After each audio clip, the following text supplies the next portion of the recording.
Hello Aces, Ace Comet Fan here in this follow-up video from my last video, the history of Erusea.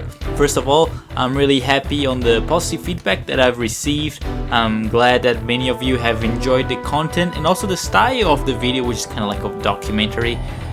And so rest assured that I'll make more videos like that. And I also saw the comments, I got some pretty interesting ideas.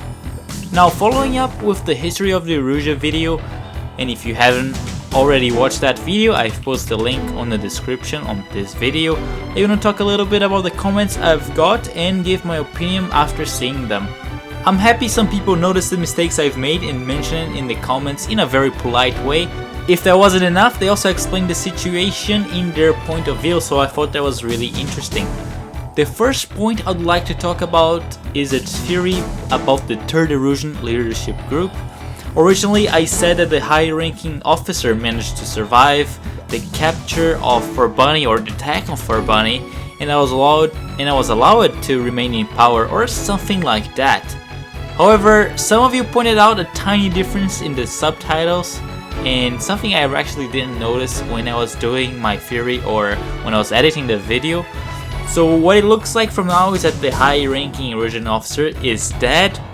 Despite the fact that this high-ranking officer is dead, I still believe that he was somehow an important individual in Erusea's last days. And I'm not saying that only because he was high-ranked in the military, well, obviously it says that in the game, but I still believe that there could be a connection between him and the Erusean royal family, possibly the girl and the woman left in that helicopter.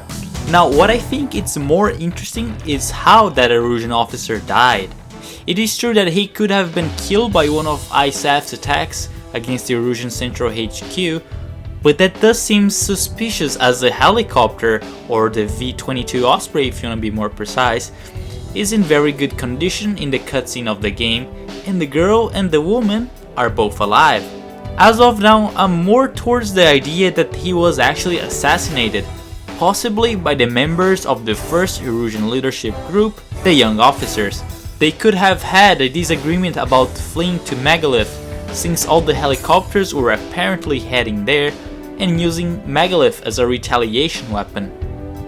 That was the first point. The second point I want to talk about is about the existence of the Erusean monarchy before and during the events of Ace Combat 4. As Mobius1105 commented, Spain would be a much better real-world example, even though Spain's political transition into fascism isn't well known as Italy's. In the case of Spain, the fascist regime took power after the Spanish Civil War that started in 1936 and ended in 1939.